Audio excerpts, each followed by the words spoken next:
I hope you can hear me. Ah, there you go. The magic of technology.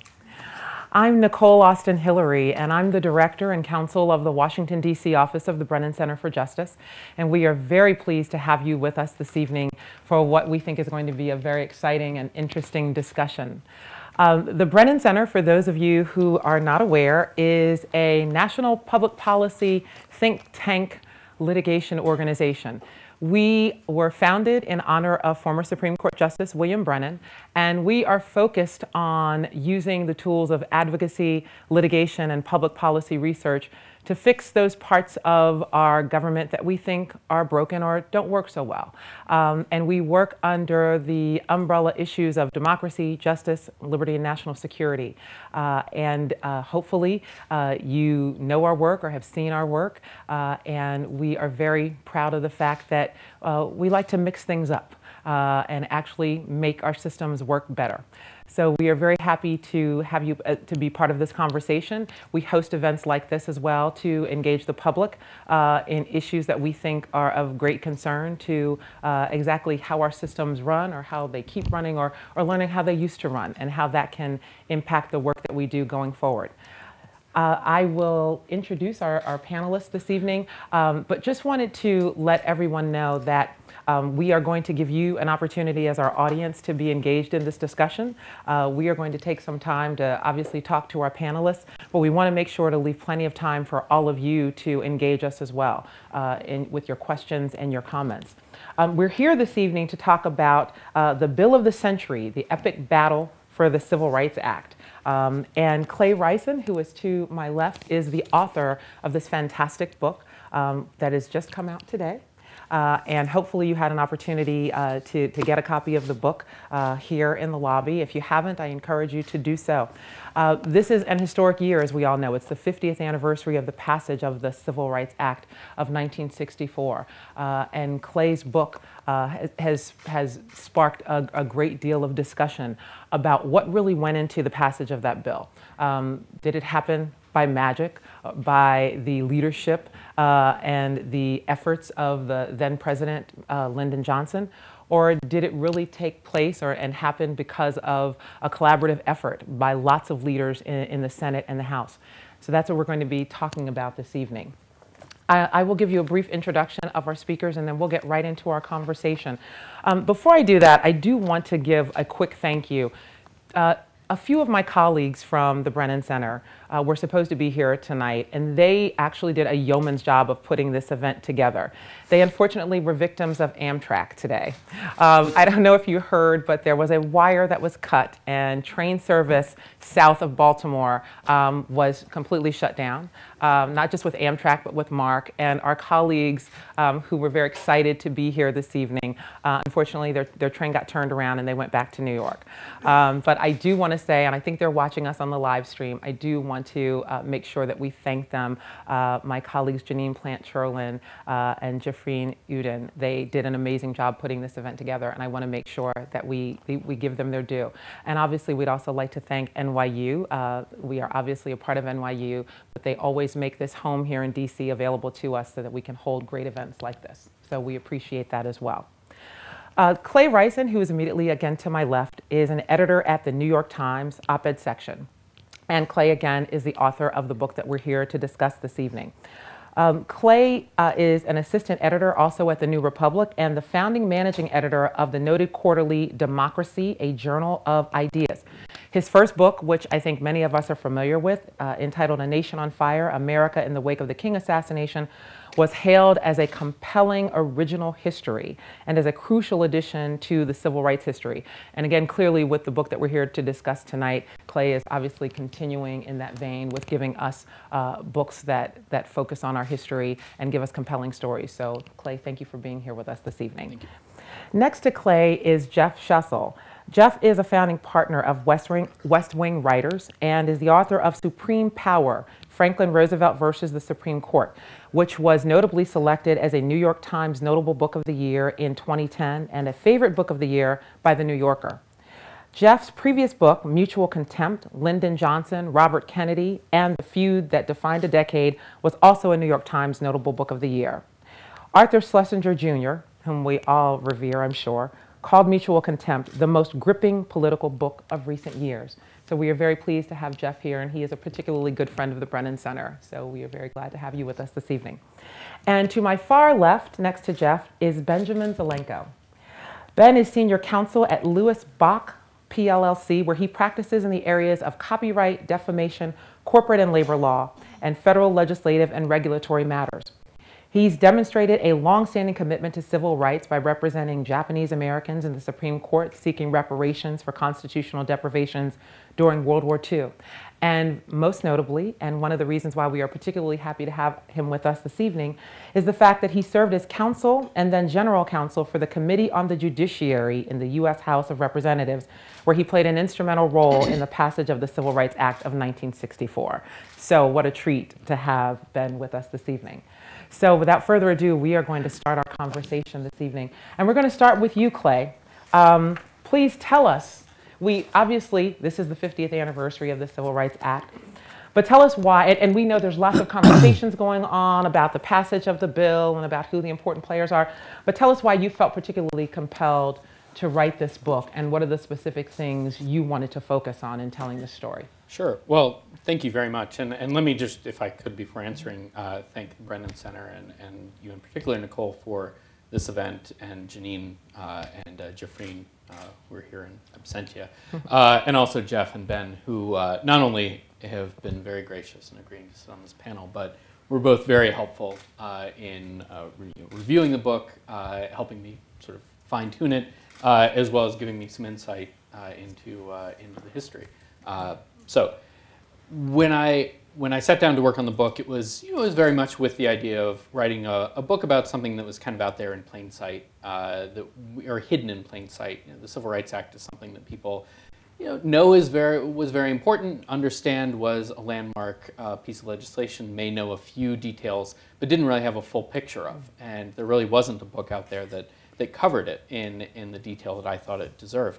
What was interesting was when I sat down to start working on it, and when I went to archives that were kind of beyond the obvious, I mean, beyond the Johnson archives and the Kennedy archives, I found a much fuller story. Not a revisionist story by any account. I mean, I think that obviously the stories about Johnson and Kennedy before him working the halls of Congress to get the bill through are there and very gripping. But I also found stories about labor activism and church activism, and of course a fuller story about the civil rights movement and its involvement, not only in gearing up for the bill and getting the bill in place, but also in pushing for a stronger bill. And found people that were not necessarily household names, but were very important in getting that bill together. I mean, the one that stands out for me is Clarence Mitchell, who was the head of the Washington Bureau of the NAACP, but was also the head lobbyist for the NAACP, and was renowned as he was known as the 101st senator, and he was a guy who, separate from what he did with civil rights, was someone who was famous around the halls of Congress for his ability to push the interests of the NAACP at a time when lobbying was not anywhere what it is today. I mean, today we expect every organization to have a lobbyist, but at the time he was somebody who in a lot of ways cleared paths forward and innovated in terms of what it meant to craft legislation, to push for legislation. And for him, it wasn't obviously what we think of as a lobbyist today. It wasn't about the money. It wasn't about his client's interests so much as it was this moral vision that he was able to translate from what he brought from the NAACP to fit within the political system. And I think that the work that he did, as one of he was one of many, but I think he exemplifies this kind of story that I was trying to tell, this kind of bigger story that fits around the story that we think we know. And I want to also note there are still wonderful lobbyists just like that. Yes, yes. No, I don't. I don't mean to besmirch every lobbyist today, but just some of them. Great, great. Jeff, It must have been interesting for you as you read through the book and looked at the things that Clay focused on. Tell us, what do you think are some of the most important parts of that history in terms of the players and how the act actually came together? Mm-hmm. Well, first I want to follow Clay in thanking you and thanking the Brennan Center for having us here, and also, as you indicated, we go back a little ways, and the Brennan Center has been a friend, and I'm grateful to join you here today. I also want to congratulate you, Clay, on the actual pub date. I'm glad to join you on that date, and on a really terrific book. You know how I feel about it because I put it on the back of your book. But I will say for this audience, I think it's a tremendous book and a real contribution. It is a story that we think we understand, and it's a story that I spent some time researching and writing about in the context of my Johnson book, but I realized how little that I knew about it because, Clay, what you've done here, as you indicated, is to really broaden the story. The cast of characters here is much broader than I think most of us understood, and just how integral and essential these leaders in the labor movement were, leaders, of course, in the civil rights movement, church activists, and all the others who play roles, and really heroic roles in this story. So I learned an enormous amount, and I just think it's a tremendous work of history. And not least, you brought us back to a time 50 years ago when Congress actually passed bills. We're still waiting for the bill of this century, but you know, it's early. Wait for a while. It's early. And I think that I just want to talk a little bit in addressing your question about the man who is in many ways at the center of things, but again, what Clay has done here is to broaden our sense of what constitutes the center of activity of this story, and that is Lyndon Johnson. And I think that if you put yourself back in the mindset of not 50 years ago, but maybe 51 years ago, before Lyndon Johnson became president, and you try to imagine just how unlikely it was, not only that we would have an achievement as significant as this in the field of civil rights, legislatively, politically, morally, this transformative act, but that it would be Lyndon Johnson who helped bring it into being. Like all history, it achieves a kind of inevitability in retrospect. But I think that if you were able to put yourself back in that moment, I think it would be awfully hard to conceive, even by people who were intimately involved, that it would be Lyndon Johnson who made this happen, or that Lyndon Johnson would be a liberal standard bearer at all on this or any issue. Immediately after John Kennedy's assassination, Robert Kennedy said to one of the close Kennedy advisors, he said, "People just don't realize how conservative Lyndon really is." And he was not the only one to misjudge that. So, you know, I think it's worth saying just as context that Lyndon Johnson's record on civil rights prior to this point had been pretty inconsistent. He had grown up, as many of you know, he had grown up intermittently in poverty or on the edge of it. He had identified deeply and still identified with the disadvantaged. He had spent a lot of time with Mexican Americans there in Texas and had taught them during his brief period as a teacher. He had spent time, really for the first time in a meaningful way, with African Americans in the context of his work with Franklin Roosevelt's National Youth Administration. Inequality of opportunity was something that Johnson felt and understood in his bones. But you know, it has to be said that he was not really a profile in courage on this issue during his time in the Senate. As Robert Caro has pointed out, Lyndon Johnson voted against every piece of civil rights legislation that had come up between 1937, when he first entered the House, and 1956. And the work that Johnson did, and Johnson did a lot of work in pushing through the 1957 Civil Rights Act and then subsequently the 1960 Civil Rights Act, didn't really earn him a lot of love by the liberals, because these were seen as half a loaf at best. The heart of these bills, the equal opportunity provision, public accommodations had been traded away. And so Johnson, kind of leading up to the point where Clay is focused in this book, is kind of a question mark. But you do see Johnson during the vice presidency start in a way to come alive on this issue, to express himself very forcefully within the Kennedy White House and within the Kennedy administration, to urge President Kennedy to come out and make this a moral issue, as Johnson saw that it was. The line that we all celebrate in one of Kennedy's speeches about this being a moral issue as old as the scriptures was actually a Lyndon Johnson line. As a speechwriter, I will tell you, we cannibalize these things. We borrow them from all over the place, but this had actually been in a speech that Johnson gave on the 100th anniversary of Gettysburg. And so this was the voice that he expressed privately within the Kennedy administration, but of course, then as president, he had the opportunity to make this real. And I'll close by saying that immediately after becoming president and talking to Dick Goodwin, his advisor and speechwriter, about what he wanted to do here on civil rights, he said, and I'm quoting from Goodwin's memoir, he said, "In the Senate I did the best I could, but I had to be careful. I couldn't get too far ahead of my votes. Now I represent the whole country and I have the power. I always vowed that if I had the power, I'd make sure every Negro had the same chance as every white man. Now I have it and I'm going to use it." And again, I won't get too far ahead of this conversation, but what is so interesting about this book is that it rewrites our understanding, it augments our understanding, I should say, of how Johnson exercised that power. And that it's not simply a great man sitting in the Oval Office who, signs, something with his pen and makes it all happen. But it really takes an enormous movement of people, each working in their own indispensable way.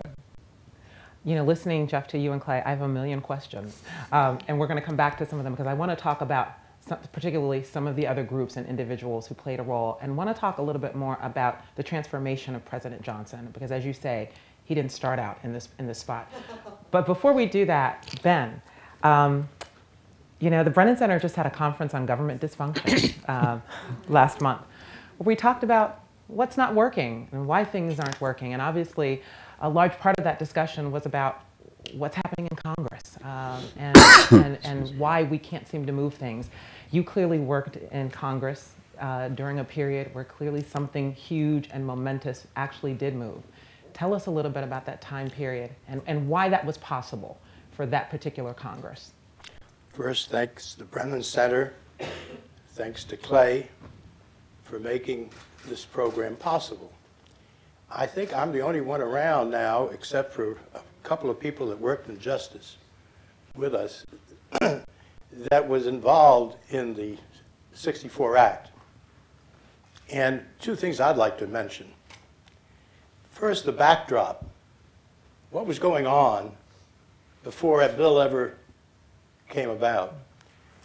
And every year that Kennedy was in office, not only was there a Cuban Missile Crisis, not only was there a Bay of Pigs crisis, there were freedom riders who were killed, including Department of Justice lawyers who accompanied the freedom riders who got beaten up. There were bus desegregation was being tried. There were demonstrations in the street. There was violence in the street. And it happened on and on and on. And Clay's book, for me, is a wonderful remembrance of those days, because I had come to the Hill in a year before civil rights of '64, the '63 Act. And it was the first bill I worked on. And not only to thank Clay, but I want to thank Nick Katzenbach. I want to thank John Doerr. I want to thank David Filveroff, Harold Green, Bob Kennedy, Burke Marshall.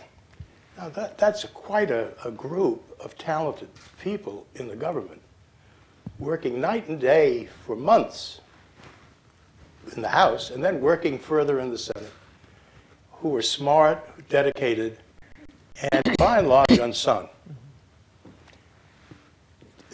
I was in law school when Jack Kennedy was getting ready to run for president. And he came up to speak, and of course, Dick Goodwin, who was a year ahead of me, went to work for him. Filveroff was there. And we were many of us wanted Jack Kennedy, but we weren't very impressed with where he stood on issues like civil rights. he had nothing to say. And I think, but for the demonstrations, but for the violence, but for the letter from the Birmingham jail, all these things that were going on the first year, 61, the second year, 62, and reached a crescendo in 63. Finally, a bill was put in. So it didn't happen, he didn't have a vision one night and say, I'm going to put in civil rights. But it's the most comprehensive civil rights bill for 100 years. And as Clay notes, it was Kennedy's speech in June of 63 is likened to the Second Reconstruction, because now things were going to change if this bill could get anywhere. Now, who was dealing with the bill? Well, you couldn't write a film with a greater assortment of diverse characters. It was decided that the bill would move in the House first because the Senate was almost a lost cause. The Senate Judiciary Committee had such great statesmen as Jim Eastland and Strom Thurmond, who never would have let a thing go on. So we started in the House. My chairman, the man I worked for, was a liberal from New York. He was in his 41st year in Congress. He's one of the most senior members of the House, and he was 75 years old. Okay? His Republican counterpart wasn't much younger, although he was younger. And in personality and in demeanor, they were nothing like each other. McCulloch is now being recognized as really the champion of the civil rights legislation because he brought Republican votes along. And without Republican votes, there would have been no civil rights bill, Jack Kennedy, Lyndon Johnson notwithstanding. So McCulloch becomes the critical juice for legislation. But he used to have his staff clip things out of the congressional record and send it to his constituents. He used to do the same thing. This is a man from the same district that John Boehner now represents. You can't imagine any more different in attitude and personality. Not that Boehner, I suppose, would support civil rights if he had to, but he's certainly not going to lead the way.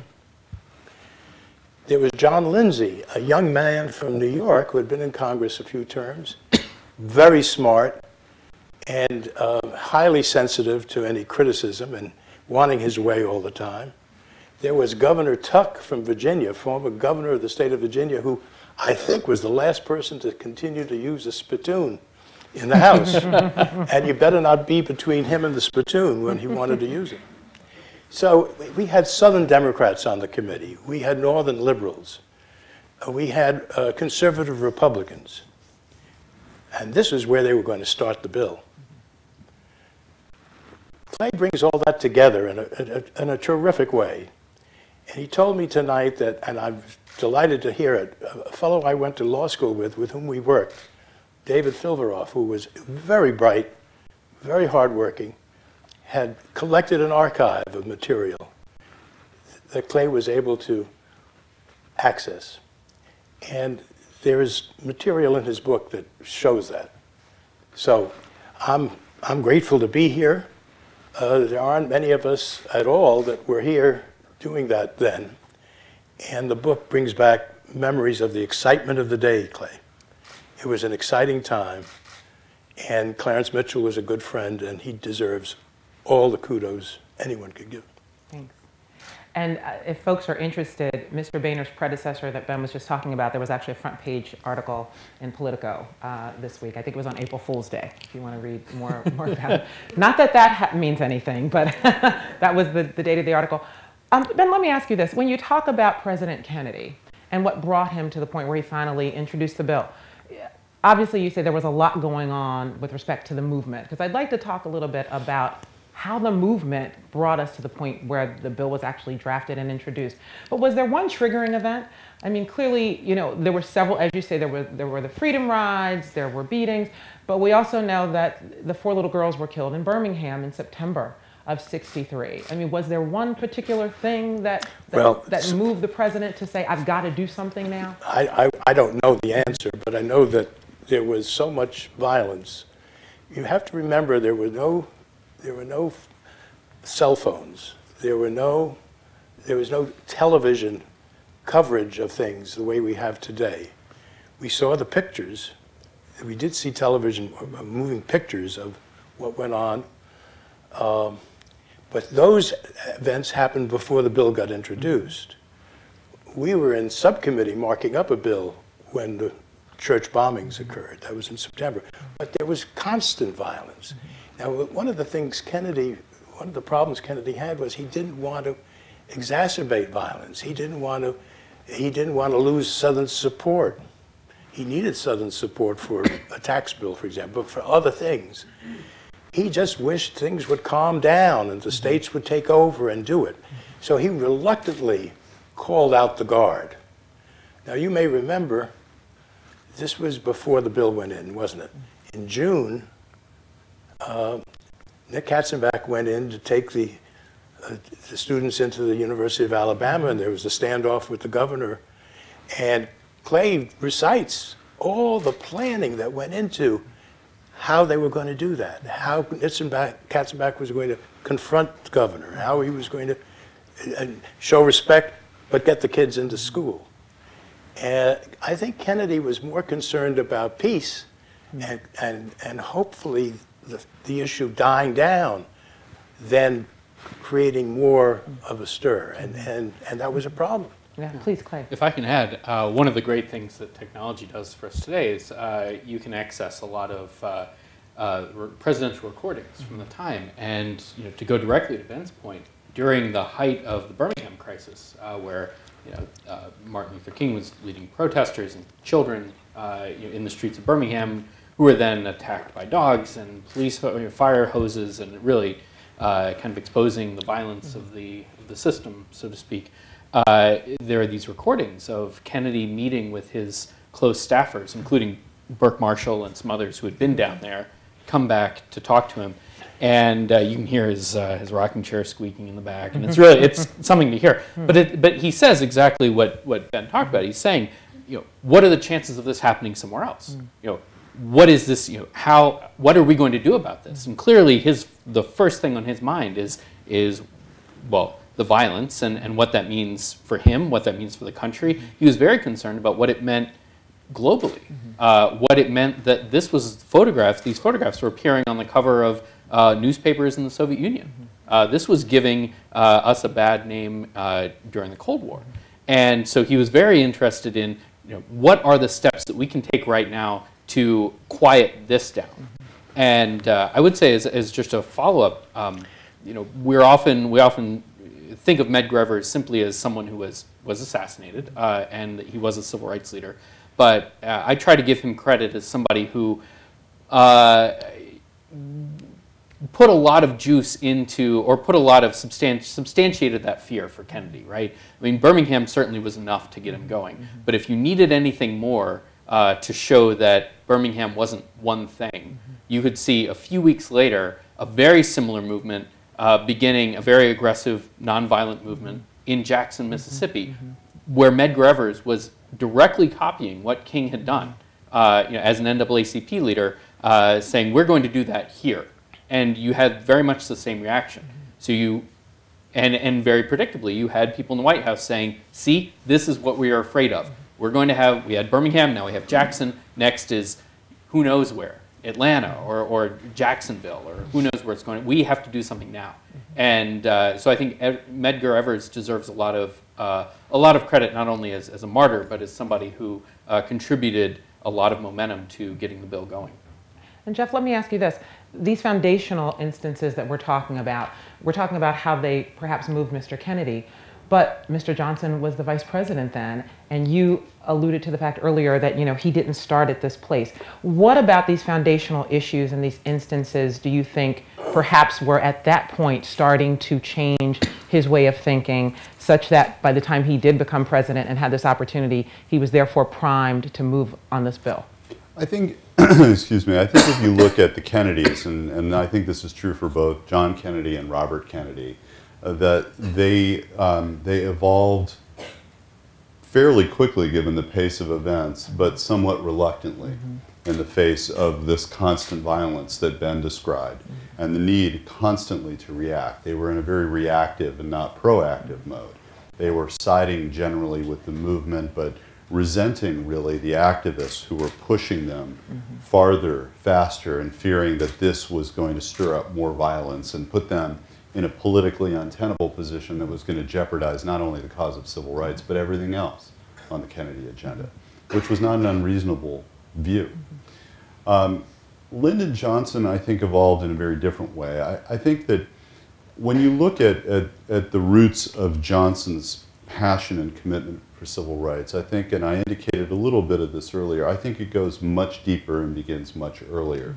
And that I think it was fairly submerged or suppressed in a way during his rise in the Senate because there was really very little outlet for it that wouldn't be totally self-sacrificing and self-destructive. And it's also worth noting that for most of Johnson's career in the Congress, civil rights just wasn't on the agenda. I mean, 1937 when Johnson arrives, there were occasional anti-lynching bills that would come up, and Johnson voted against them. But other than that, it really wasn't very much on the agenda until you get into the 1950s and things start to really roll in terms of the movement and the reaction in the South and so forth. I think with Johnson, what happens during these crucible years of 1961 to 1963 before he becomes president is that he feels more acutely than the Kennedys do because he has this deep and genuine commitment and this very personal outrage at the indignities that are being suffered by African Americans and what that said about the rest of us in this country, particularly his beloved South. That he was quicker to see not only the political urgency but the moral urgency. And so, speaking of recordings, there's an amazing recording of Johnson in conversation in I believe the fall, you'll correct me, I believe the fall of 1963 or maybe a little bit earlier when they're talking about sending the bill up. I guess maybe it was May of 63 actually, this conversation with Sorensen. It was early June. Okay. But right before the bill was... Before the bill went up. And Johnson's going on at length, sort of browbeating Ted Sorensen, saying, look, you know, the president is the cannon. You need to put the cannon out there. Right now you got your little pop guns. You need the cannon. And this was a preview of the kind of president that Johnson was going to become. And so when he finally does become president and has the opportunity to do what he described to Dick Goodwin, it's less that he had suddenly been transformed by Birmingham and more that the conditions had changed and his role had changed, being a national leader now and not a Southern politician, where he could really lead people forward in quite a dramatic way. I had a conversation with the great Harry McPherson, close advisor of Johnson's, who passed away not very long ago. I had a conversation with Harry in 2011 in which we were talking about precisely this question, and he said, you know, every once in a while, privately, Johnson would just burst out with statements about civil rights that Harry said were actually quite radical, his views. Like? Well, I think that in terms of what a bill should accomplish, in terms of the need for political rights to be established as a precursor for the exercise of economic rights and the extension of economic opportunity, seeing that link there, not seeing political rights and voting in isolation, but seeing it as part of this larger attack on the inequality of opportunity. And so, you know, I think that Johnson was driven, and as president he saw, particularly with the death and in many ways, as it was seen, the martyrdom of John Kennedy, that this was the moment to press forward in a dramatic way, even when the advisors around him, most of them, told him that now was not the time and that he risked everything else, just as they had told Kennedy, that he risked the rest of his agenda by pressing forward too aggressively on civil rights. Now, Clay, listening to Jeff, that makes me believe all the things I've learned throughout history, that it was President Johnson who moved this bill. He was the catalyst. He was the driver. He was the cannon, as Jeff said. But in your book, you talk about all of the other players who really were behind moving this bill. Let's hear some more about those players and how they maneuvered to get the bill moved. Sure, and I think it's a mistake to see it as a one or the other sort of thing. I mean, I agree with everything Jeff said, and I think that Johnson's real achievement is, and his real courage was to very consistently, from beginning to end, stand behind as comprehensive and as strong a bill as possible. It's a parlor game, and there's no answer as to whether Kennedy, had he lived, would have accepted a compromise or would have, eventually overseen, signed a weaker bill. Johnson didn't, and Johnson refused that. And in his public statements and his private statements, from the very beginning, his first address to Congress after Kennedy was assassinated until the signing of the bill, he was very adamantly against any sort of whittling down of the bill. And I think he deserves, if for nothing else, a place in the civil rights pantheon for that. That being said, he was not the originator of the bill. He inherited the bill. There was a very strong team in the Justice Department, a very strong team in the House, and then in the Senate, already in place, moving this bill through. They were particularly among some of the senators, Mike Mansfield, who followed Johnson as Senate Majority Leader, didn't like Johnson very much, was often resentful of any kind of effort by the White House to tell him what to do. Johnson's ability to actually get in and do what we kind of imagine he did, as far as wheedling and arm twisting, that didn't really happen.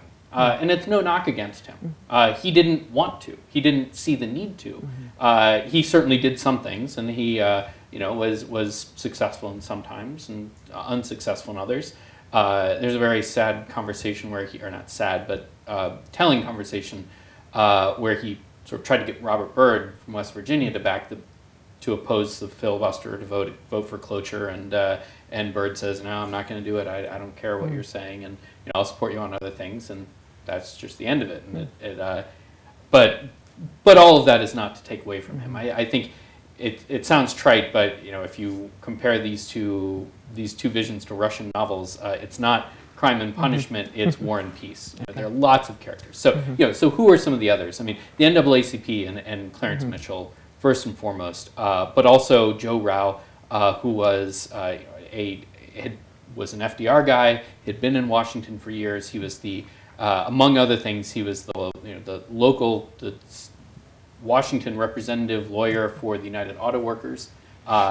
You had James Hamilton, who was the Washington representative for the National Council of Churches, and a number of other guys who worked in this kind of umbrella organization, was an umbrella organization called the Leadership Conference on Civil Rights.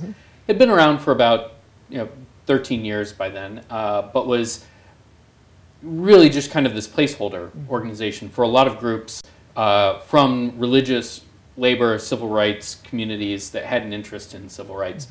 But it didn't really do a lot until the summer of '63, when various groups that were kind of at the head of the LCCR got together and activated it, and took money from the UAW, opened an office here, and gave the employees that they hired the mandate to coordinate and kind of funnel activism toward getting the bill passed. And so this was Joe Rao, but also Marvin Kaplan, who had been a journalist,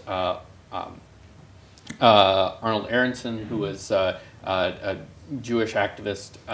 All of these guys, and with Roy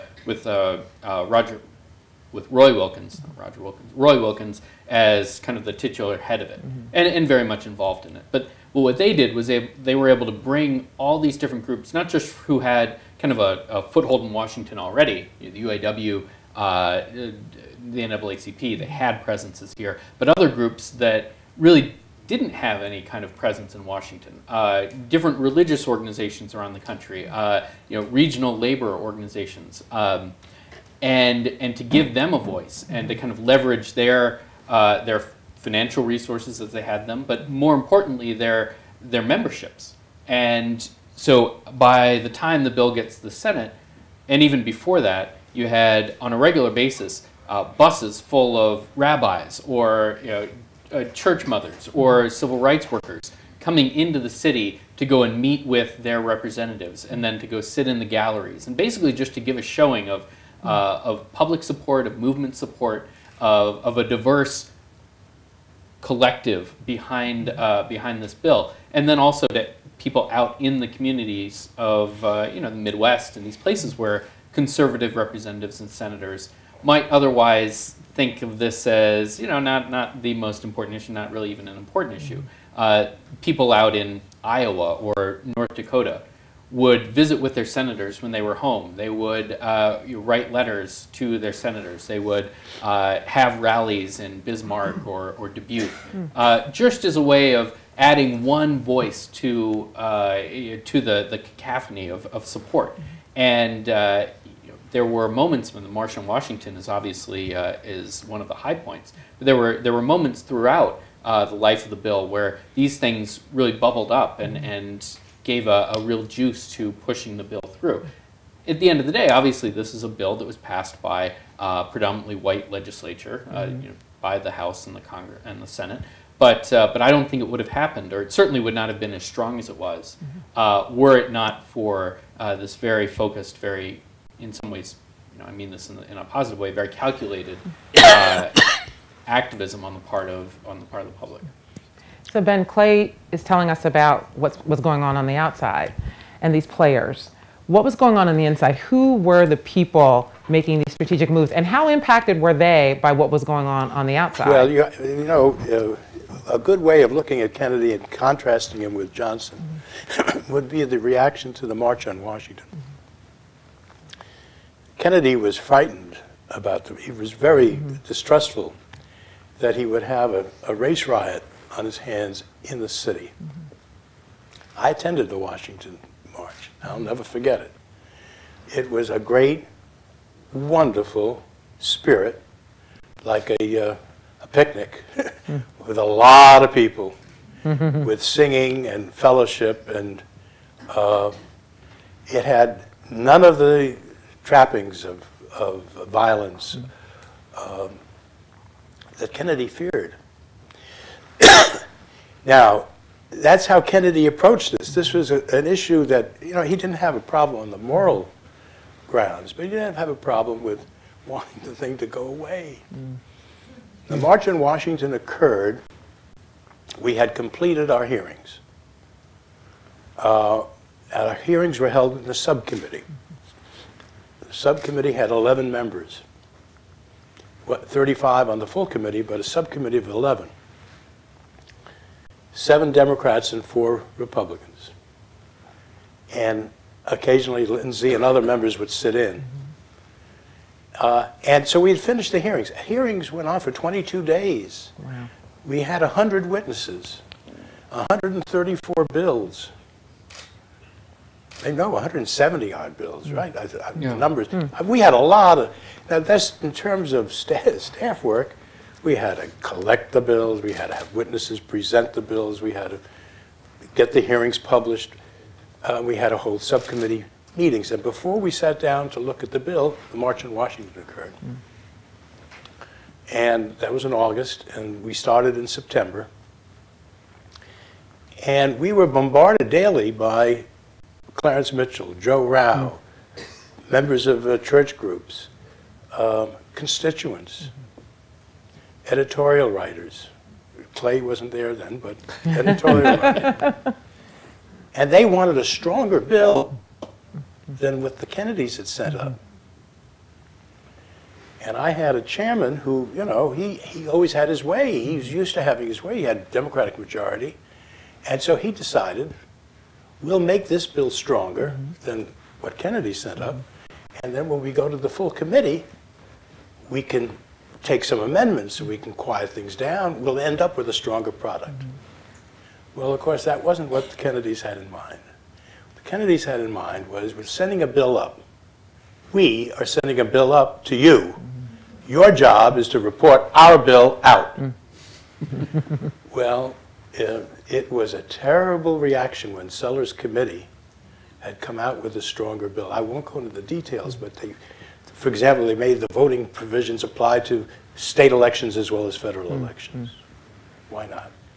They applied, they wanted the public accommodation section to apply to all kinds of licensed businesses. Licensed businesses. The bill was very specific as to what kind of businesses were to be opened where discrimination could not occur. And down and out like this. Several detailed amendments, and we reported out such a bill. And McCulloch, at that point, I thought was going to go into a shock. I mean, he thought, this is it. We're not going to have a bill. I can't hold Republicans together with a bill like this. And he got Bobby Kennedy to speak to Seller, and Clay reports that young Robert Kennedy dressed down the 75-year-old Democrat from Brooklyn and told him, you've almost loused this thing up. Now you have to just do what we tell you to do, and we're going to tell you what to do. Well, that didn't sit that well. And McCulloch, we had our own views about McCulloch, and you know, we had John Lindsay on the committee. We had Mac Mathias from Maryland, Cahill from New Jersey, McGregor from Minnesota. They were liberal. They wanted a strong bill. McCulloch didn't want a strong bill because he couldn't produce the Republican support that he had promised. And so, very interesting, after the subcommittee had reported the bill out, Bobby Kennedy came up to testify before the full committee. Now, this doesn't happen. Normally, you have hearings and then you go on. These were all in executive session. There are no open meetings as they are today. And he went down and he took the burden. He took the burden of making McCullough's objections their objections. And he said the bill should be changed because we can't enforce it this way, and we want a strong bill, and that was delivered in private without going into details. That bill, as suggested by Kennedy, in private, with McCulloch egging him on, was the bill that finally came out of committee. Wow. And that was the bill that Johnson agreed because he was told by Katzenbach and others, we don't want that changed because it's going to the Senate. And if they change it in the Senate, we've got no way to enact it. We'd have to have a conference, and we can't go to conference because we've got segregationists in the Senate who will never see, it'll never see the light of day.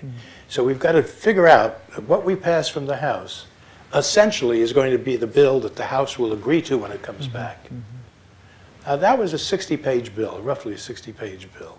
The bills today are much longer, but this is a civil rights bill that had never been as extensive before.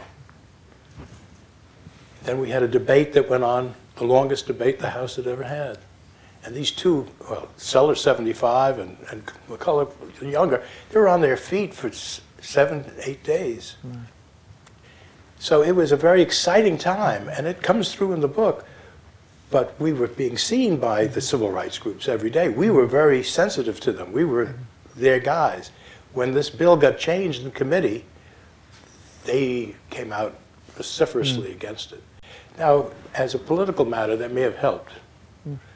Maybe there were some conservative Republicans that say, well, good, you know, it's not everything they want. We won't.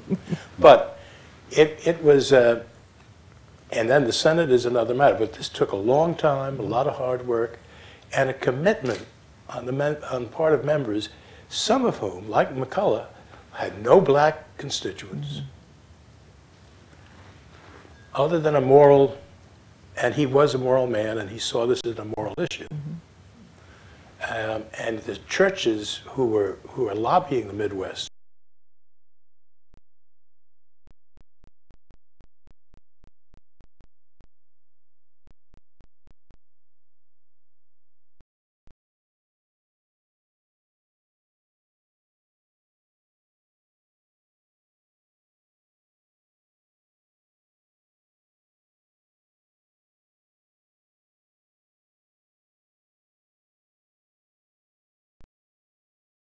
century.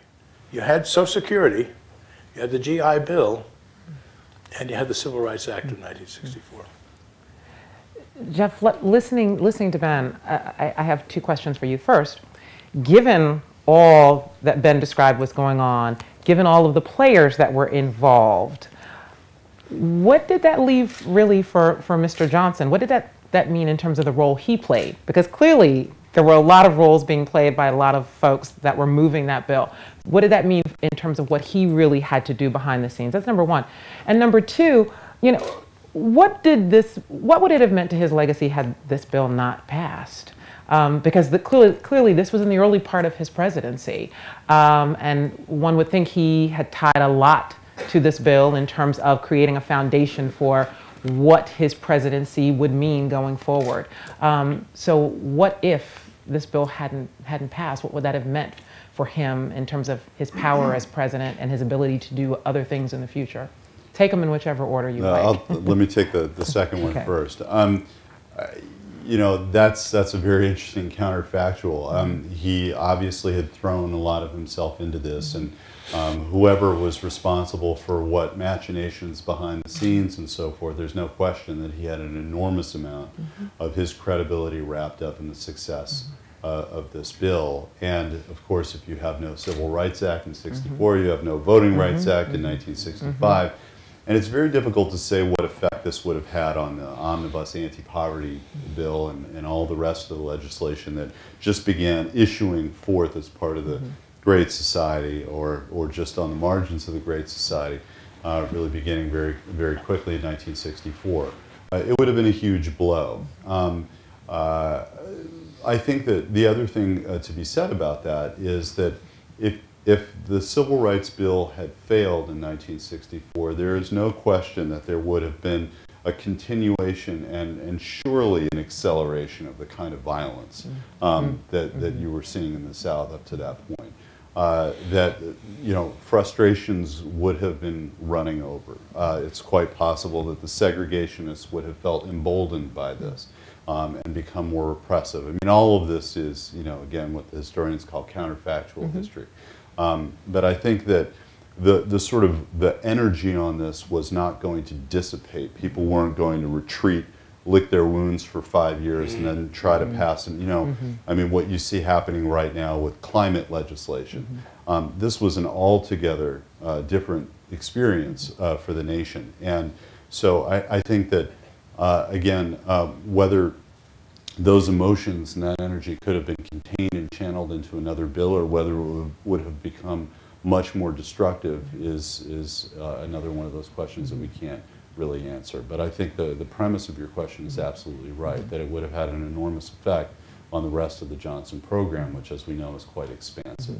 Remember that in June, after the bill was in the Senate, when the bill was in the Senate in June of '64, Cheney, Goodman, and Schwerner were killed. And there's a tape in the LBJ library of Johnson talking with his good friend Jim Eastland, who Philadelphia, Mississippi is where this happened. And he said, now, Jim, I'd like you to call the sheriff down there, find out where these boys are. This is very serious, and the country is concerned. I'm concerned. We have to find these boys. And Eastland poo-pooed it and said, oh, they're probably having drinks in the Chicago bar. There's nothing to it. So Johnson was very concerned about the things that you've just mentioned, Jeff. And this was a tinderbox. And it had been going on for a long while. I mean, you know, it didn't start in '61 or '62 or '63. It had been going on. And Brown was in '54, and the schools weren't desegregated yet. And McCullough, for all of his support for this bill, and it was support, he wanted a change on the school section. He didn't want the words racial imbalance to apply, so that the North would have the same, wouldn't have the same impact on northern schools as it would in southern schools, where the segregation was imposed by statute, not by housing patterns. And this is a man who was the proponent And Seller had no problem having racial imbalance in there. So you see, it was complicated. There was enough meeting of the minds to get it through. But boy, if it didn't get through, who knows? Who knows? And Jeff, what about the second question that I asked? Given that there were so many important roles being played by other stakeholders, what really strategically was Mr. Johnson doing? Well, I think first I should say, in all due humility, that Clay is the expert on this question and I'm not. But I will say this before I cede the microphone, that Johnson could never have been said to be a passive person. And this was something that he was not in any way leaving to chance. Now, that said, Johnson's involvement in the bill, as Clay indicated, waxed and waned, not because his interest in it waxed and waned, but because he had, at different points, had a different sense of what the most productive role was that he could play. He took, by most accounts, he took a more active role in getting it out of the House, getting it through the House, than he did in the Senate when facing the filibuster. He had his own tactical reasons for that. And I think that, you know, whatever it is also, again, a parlor game to try to figure out how many votes Johnson swayed and how he did it and so forth. And it's very difficult to pin these things down. And, you know, members will pound the podium and say they're doing something for principle when they just got a nice bridge back home. And so it's always difficult to unpack these things. But it's quite clear that Johnson played a very active and very effective role in the House, and that when it came to the Senate, Johnson understood that in many ways he could be more effective by receding a little bit and allowing Mansfield to step forward, as Clay indicated, allowing Humphrey to carry his water, and so forth, that the wooing of Everett Dirksen, that much of this would be done by Hubert Humphrey. Now, Johnson, as the tapes indicate, was all over this. And there was also, I should say, a delegation of a lot of very genuine authority to Robert Kennedy and to the Justice Department in how this was going to be managed. And as Clay indicated, Johnson favored a more aggressive strategy than Humphrey and Mansfield at certain moments, and Humphrey and Mansfield pursued the strategy that they thought was best in that moment. But Johnson understood that as much as he had tried to control everything in his environment in the course of his career, that he needed to give them certain discretion to assess the facts on the ground, the mood in the chamber, and so forth. And Johnson understood too, I should say, because I think this was a factor in it as well, that he was not a beloved figure in the Senate that he had ruled for so long and so successfully. He had been rebuffed in a really pretty brutal way at the beginning of the Kennedy administration when he had this notion that he was going to keep his old office called the Taj Mahal on the Hill. You know, after all, the vice president has a role in the Senate to break the tie and to preside and so forth. And he thought, well, you know, I'll just keep my office and I want to stay in the conference. And I'm just going to do what I did, just with, you know, with another office down the street as well, have a couple of offices. And he was rebuffed, and it stung him very badly. And he said, I think his line, maybe you'll remember it better than I do, is, now I know the difference between a cactus and the Senate. And a cactus, the pricks are on the outside. So he understood that, you know, he couldn't sort of waltz into the Senate cloakroom and start ordering people around. And so he did it through his lieutenants. And he also, again, as Clay has shown, gave them wide discretion to exercise what in some cases was better judgment than what Johnson himself had. But I think that, again, to sort of pull back from the particulars of the lobbying and the phone calling and all the machinations, the fact is that Johnson, Lyndon Johnson, the person of Lyndon Johnson, the passions of Lyndon Johnson, was the central operating principle of American political life in that moment in '64 and again in 1965. Johnson, now this can be said of Martin Luther King and the movement, this can be said of a number of things. It wasn't Johnson and the rest was a void, but Johnson was the context in which this all happens. And Clay raises that great parlor game question, which we don't need to dwell on. What would Kennedy have done? And would he have, compromised, or would he have fought as hard as Johnson or as effectively as Johnson? And we don't have to weigh in on that to say, as Clay already has said, that Johnson is indispensable to this, just as King is indispensable to this. And that is not to say, as I think too many have said in the past, that this was a one or a two-man show. All of this is true, and so I don't think they're mutually exclusive reality. Before we turn to questions, Clay, do you have any caveats to any of the comments Jeff just made?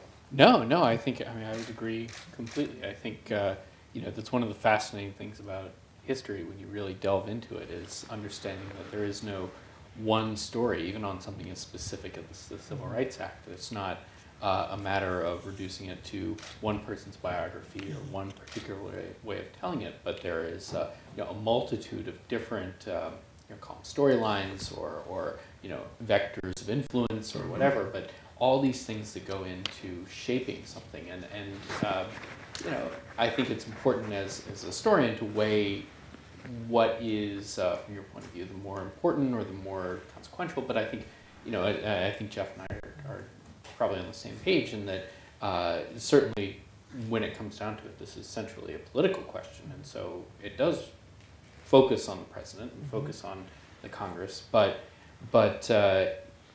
to understand the kind of holistic picture, I think is what ultimately my book is about, and I think what ultimately the pursuit of history is about.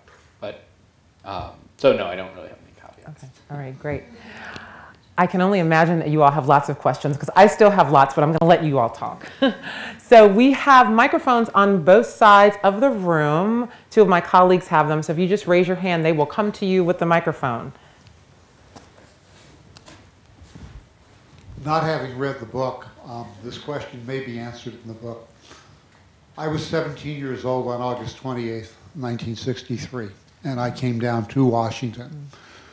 And one of the senses that I have from that period of time is that this was the start of something that clearly carried at least in through also to Vietnam, which was an aroused youth, including youth that were not necessarily themselves directly impacted by it. I was in a suburban high school in New York where I think I had 7 or 8 black classmates, and yet it seemed to speak to us to a degree as a moral time.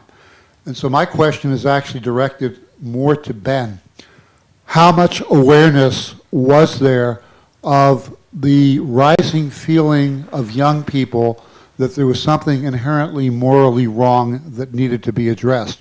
Because that leads to the Mississippi Summer of 1964, is that kind of moral passion. Well, the people that were getting beaten up and riding the buses and marching across bridges, sitting at lunch counters, weren't all black. But they all were young. And I think the youth, if you have, the 18-year-old vote hadn't occurred yet. That amendment hadn't passed. There was an awareness that there was an immoral issue. And the members of Congress from the various parts of the country who were ardent supporters of legislation would not have been if there wasn't support from their constituencies. And the youth weren't voters, but they were an audience. You were an audience, and you carried with you, yourself, what you saw at that time, what was going on in the country. I mean, Medgar Evers was killed the day after Kennedy delivered his speech on civil rights, the very next day. He delivered the speech on civil rights the same day that Wallace was confronted in the doorway in Alabama. A year before, there had been a riot at the University of Mississippi.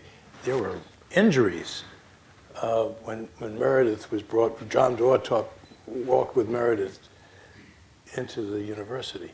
This has been going on. It was percolating all over the country. So I think the youth recognized what the issues were, whether they had 3, 4, or 100 black students in their schools. The New York delegation, certainly to a man or a woman, was completely in favor of legislation. And so were the Californians, and so were, you know, there weren't party divisions. Of the final vote in the House was, what, 290 to 130 or something? Mm-hmm. There were almost as many Republicans as Democrats voting for the bill. Mm-hmm. That's bipartisanship. We haven't seen that around here in years, in years. This was a unifying moral issue that in the House, which is a terrific barometer. They stand for election every 2 years, so you could see that the country was behind a legislative remedy. And the Senate, imagine the Senate breaking a filibuster with all the Southerners that were in the Senate because of Republican support. And that Dirksen, for whatever you would think of Dirksen, rose above party. There was no issue, and certainly in the Voting Rights Act that was true the following year. So this was a very special time, and I think I've said to Clay or others, I don't know that in the climate we have now, we could pass a bill like this. I don't know that we are attuned to any moral issues as a legislative matter. So don't get me on that one, but there isn't that feeling in the country. So you really have, the only other thing I'd mention, at the end of this harsh debate that went on for 10 days in the House, with Judge Smith of Virginia, who was an outright segregationist, a bigot, and tried every way he could to defeat and stall the bill. At the very end, when Seller got up to close the debate, and the House was going to agree to the Senate bill, Smith came across and shook his hand. You don't see, they don't shake their hands when they're in the same party today. The same sides of issues. It's a different time. And I don't know how we bring that back. That's the real issue. What lessons can we learn from what this is all about and apply it today? Really, it's a wonderful book and it's a marvelous experience. I was lucky to be part of it, but there should be other experiences in future times where moral issues translate into legislation and the country comes together. That's what I hope. We have a question over here. Hi. I hope this isn't coming in too far from right field, but looking at the other side of the fight, the Dixiecrat Coalition, can you say anything about the role of Richard Russell in this? You know, he'd been a mentor to Johnson, grooming him for the presidency, even though he knew that, grooming him for the presidency, and then he sees Johnson pushing this bill. And where was he in all this? Did he back out of the leadership role in the coalition, or did he?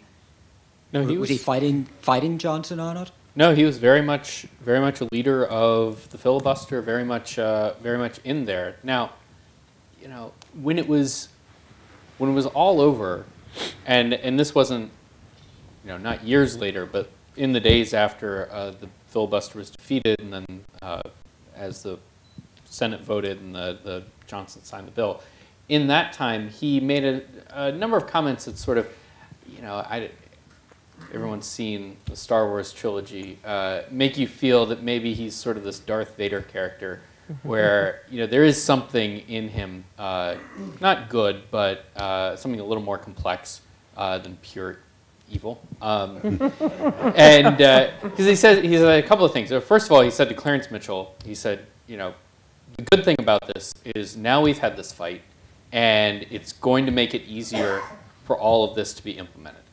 Because this isn't a Supreme Court decision, and it's not a quick bill through the Senate. This is something that you can say, as far as the American system goes, the people have spoken, and this is what we want.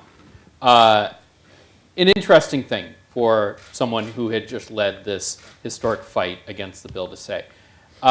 He then said some very similar comments in radio interviews, radio statements. He was from Georgia.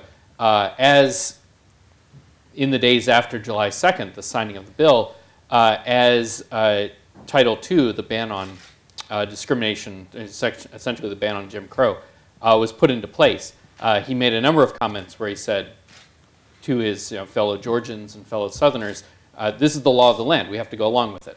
This is, it's very striking to compare that with some of the ways that senators and congressmen reacted to the Affordable Care Act. Russell said, look, this might be tested in the Supreme Court. I certainly don't like the bill. It'd be great to see it defeated in the Supreme Court. But that may or may not happen. For now, this is the law. Everyone has to follow it. And to their credit, a number of his other Southern colleagues said the same thing.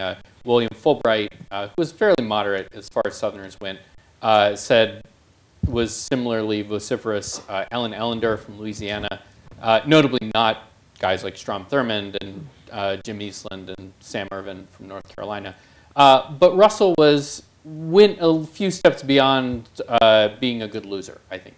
That being said, look, the guy was inarguably a segregationist, a racist, and very much a strong advocate, a strong general on the filibuster, and had no compunction about going against his acolyte, against Johnson, even though Johnson embodied a lot of what Russell wanted. Russell had always wanted a Southerner to be president, but that didn't keep him from fighting Johnson when it came.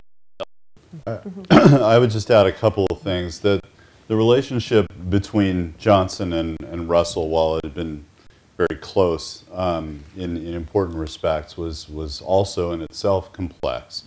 And Johnson, despite what I said earlier, that he had never voted for a civil rights bill until he himself pushed one through in 1957, he had never really aligned himself at all with the segregationists, with that set of views, and with Russell on that. He was only one of, I think, 3 Southern senators who didn't sign the Southern Manifesto of 1954.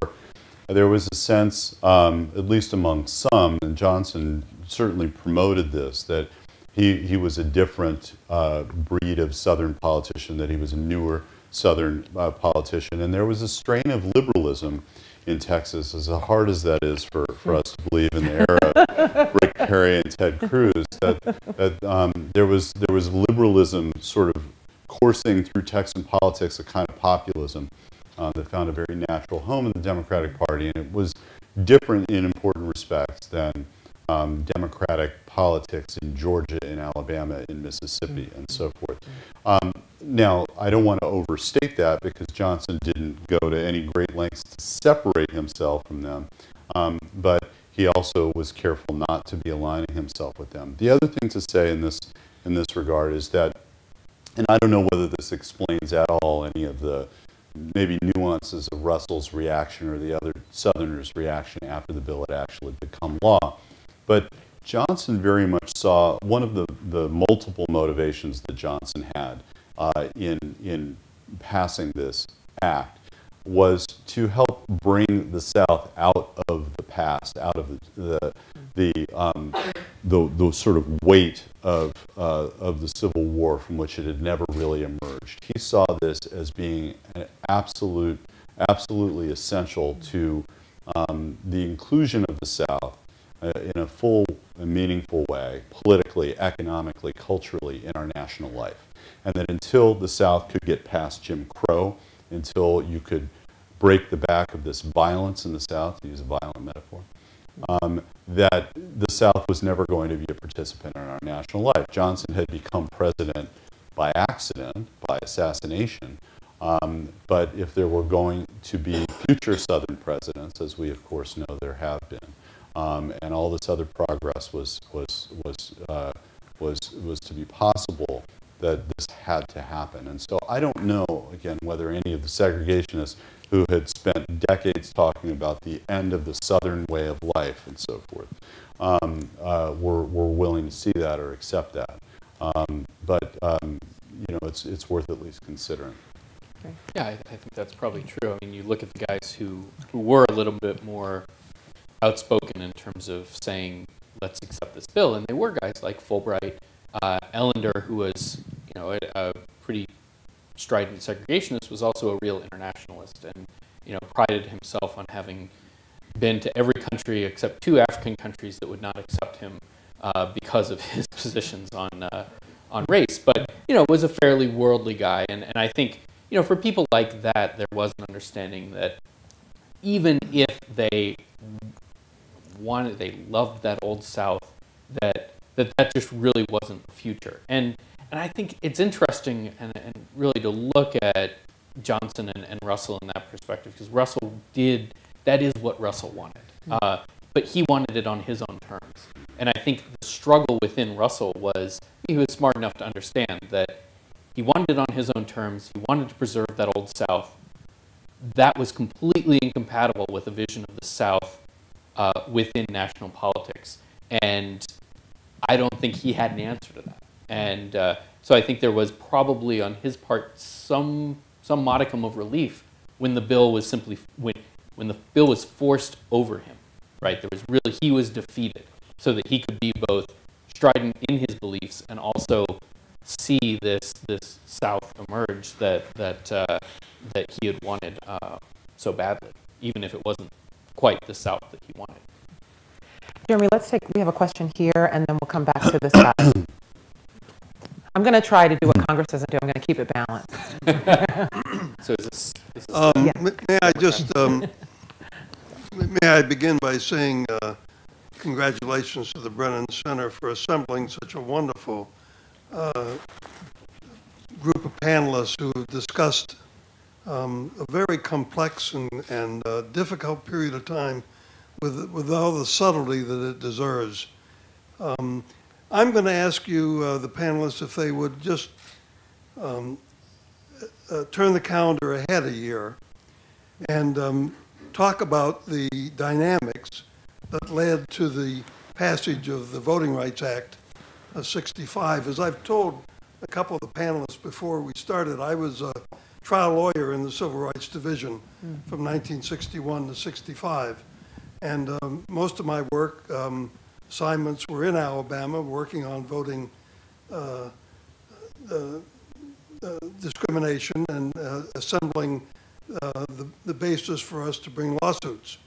And the '65 Act really probably revolutionized the political scene as the '64 Act couldn't. So I would appreciate your comments about how that '65 Act came about. Well, that's where Johnson really, I think, came into his own. Mm-hmm. He gave a speech, was it February of '65, on voting rights. And it has to be one of the great speeches. The first speech he gave after Kennedy was killed was a great speech, because it really was to unify the country and calm things down. But the voting rights speech was a speech that, if you, as a political matter, you'd say, well, here's a Democrat who's going to revolutionize the South. He's going to have the Democrats lose the South once this thing goes through, because all those who are in office today will not come back. There'll be an emergence of new parties, who knows which side, but it won't be the same old South. And Johnson was committed to that. I mean, that's just been discussed. But the Voting Rights Act solidified it. And to the credit of the Civil Rights Division, the unsung heroes, and they were how old? The Civil Rights Division was created in '57. So it hadn't been around very long. And we worked with a lot of people in the Civil Rights Division. And I think that Voting Rights Act went through the Congress, became law, It was introduced in March of '65.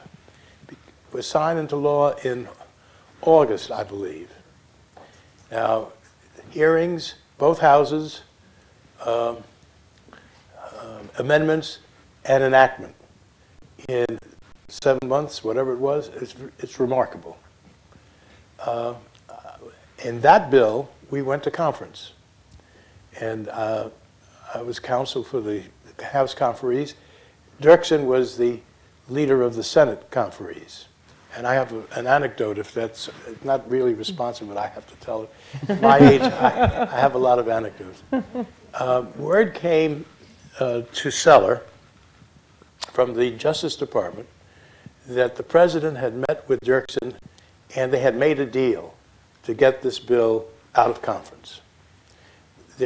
Whatever changes were minor changes. Dirksen had signed off, and that Seller should have a meeting with Dirksen simply to formalize it, and then they have a conference and we get the bill out.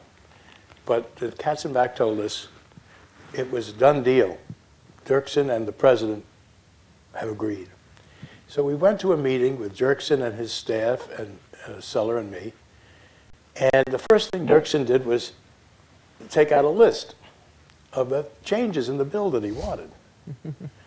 And Seller said, "What's this all about? I thought you told me." I said, "Well, I was told that by the department." So he said, "Well, let's look at these 10 items. What can we give him?" I said, "Well, you can't give him 1 and 2. So he said, no, we won't take that. We went down 3 and 4, no. At which point Seller said, "Well, you know, we have to give him something. We just can't say no to everything." This is the depth of thinking that goes on up there. So I said, "Well, we'll take one of these. We'll take one of these items." the item was to delete a finding on the poll tax, because the bill abolished the poll tax in the state elections. And we agreed. The bill came out of conference. That was it.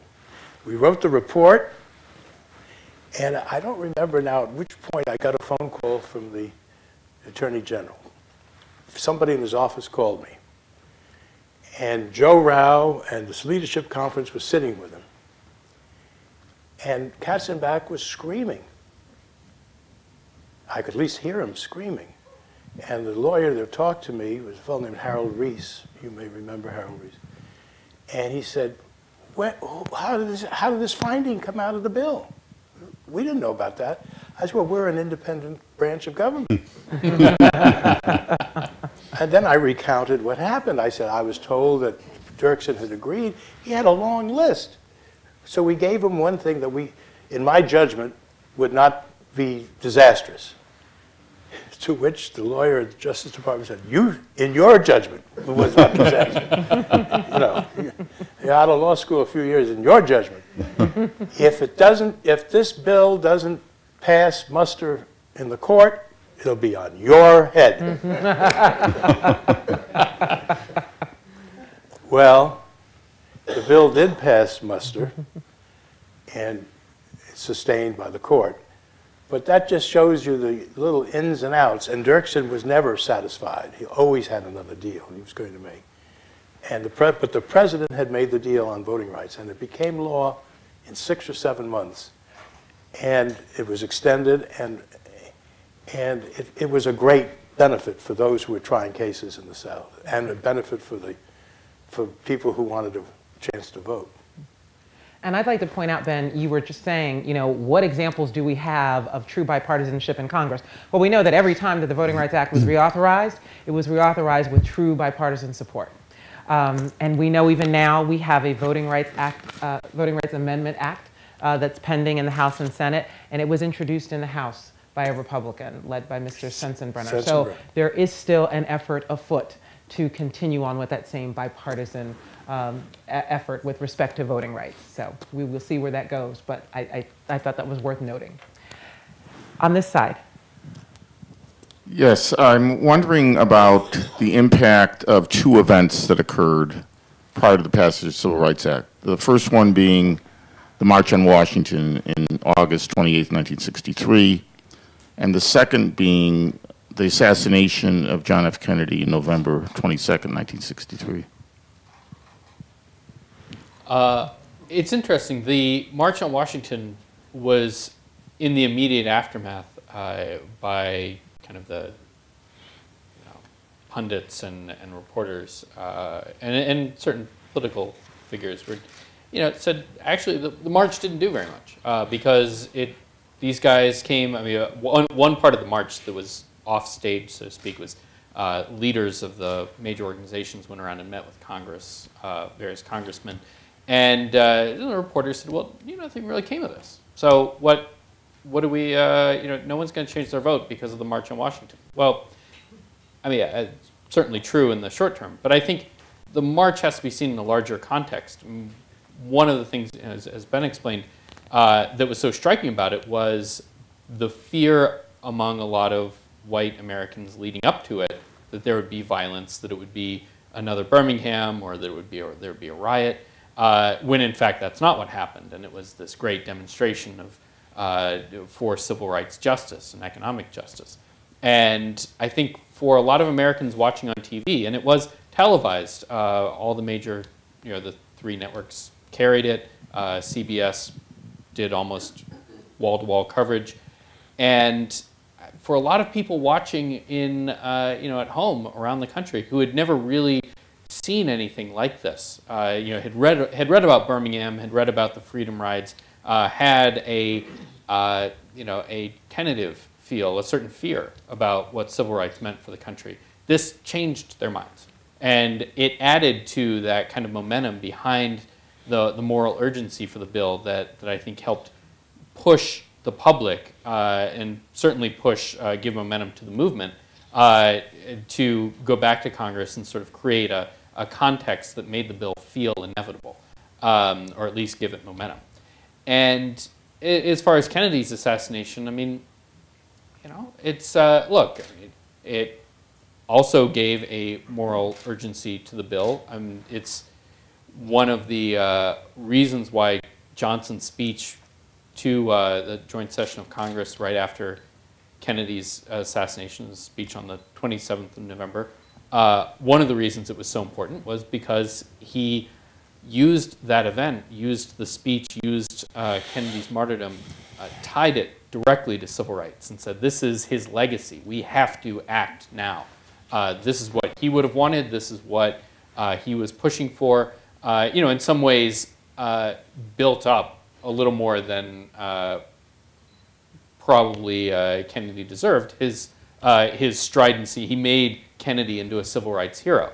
Kennedy, of course, as we've said, did a lot for civil rights, but was also held back on a lot of things. So, Kennedy's death, I mean, I don't want to get back to that parlor game of what it would have been without his death, but I think the fact that it happened when it did, and the fact that Johnson was the guy to follow it, was one of those contingent events that, had it not happened, things would have been very different. And that's about the best you can say as a historian, but I think that is a very important thing to note. I think we have one more question back here. Yes. Yes. We'd have none on this side, so I'm going to stay over here. Hi. In the age of the Koch brothers and various others like Alec, who put up all this giant corporate money to just totally take away people's rights, it makes me want to ask you, where were the corporations when this was going on? Who were the hidden hands that were trying to stop the bill, or who tried to help? And how would you compare that giant corporate power piece of it today to what it was like back then? Yeah, it's interesting, and it is something I get into in the book, partly just to explain that question. And there really wasn't a lot of corporate opposition to the bill from big businesses. Some of them were worried about, once the bill got to the Senate or came out of the House with Title VII, which was ban on employment discrimination, there were a number of companies that were concerned about that, and the National Chamber of Commerce and various state-level chambers were worried, and they would have liked to have seen that not in there.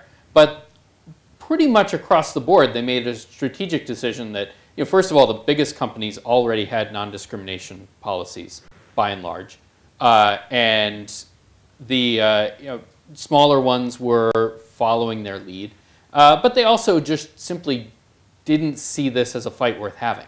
So they lobbied some. Everett Dirksen was a friend of the business lobby, was a friend of the Illinois Chamber of Commerce, and did push for some tweaks to the bill that were, and won some tweaks that scaled Title VII back a little bit.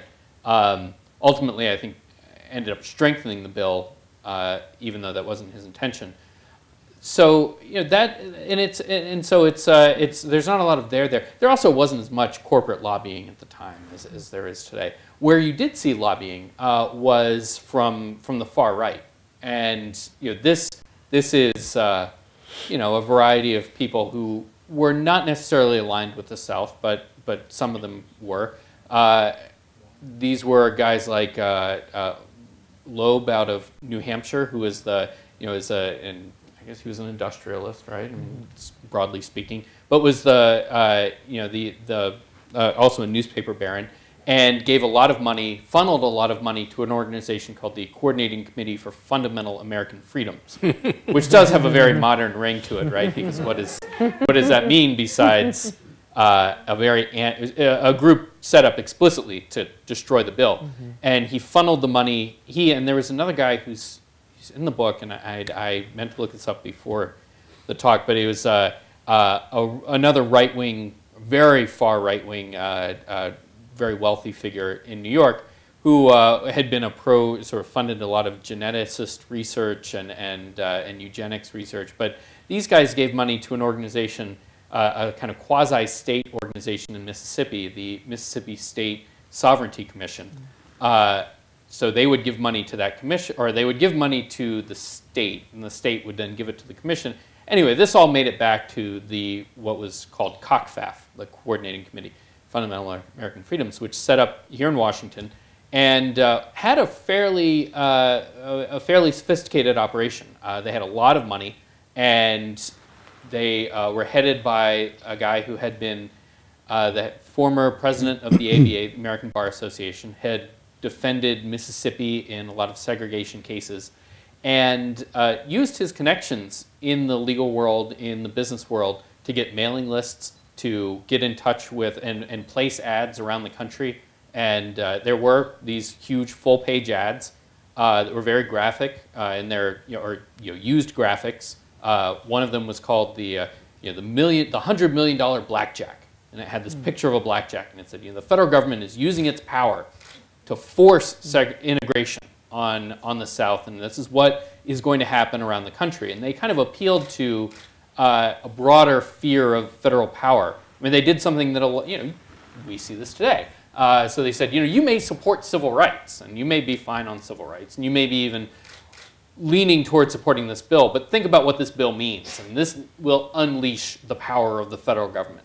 And for a while, this was actually fairly effective in terms of creating a small wave of opposition to the bill early during sort of the late end of the House debate and early part of the filibuster.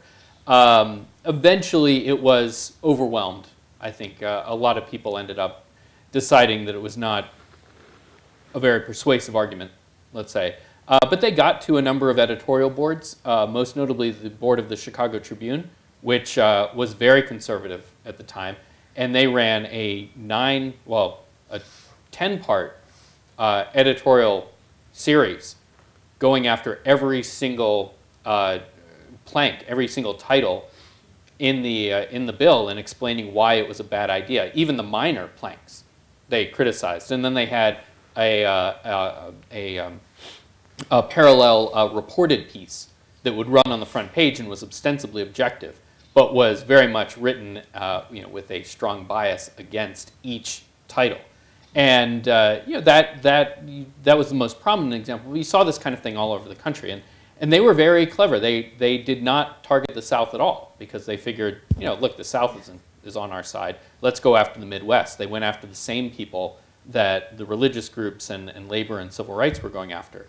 ultimately they failed. But that's really where the opposition was coming from. And you know, it failed in that regard. It failed on this bill. But I think it is nevertheless worth studying because you see it's sort of a trial run for a lot of ideas and a lot of arguments that over the course of the next decade, and certainly we've seen, I think, over the course of the last 50 years, some of these ideas, not the racist ideas, but kind of the anti-federal government ideas, the adamant anti-tax ideas that they were putting forward really moved to the mainstream.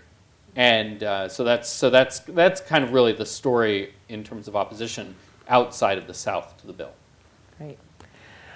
Well, as Carol Burnett said, I'm so glad we had this time together. And I hate that it's coming to an end, but please join me in thanking Clay, Jeff, and Ben for what has been a very engaging and exciting discussion. Thank you.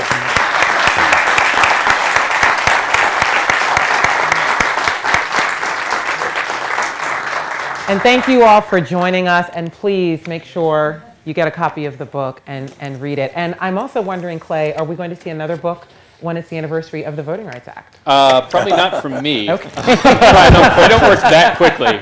But there is, not to plug someone else's book, but there is, is it Gary May? There is a very good book out, Bending the Arc of Justice, I think is what it's called. There's a very good history out right these days. So it came out last year. But anyway, yeah. All right. Thank you so much. Everyone, please have a good evening. Thank you again.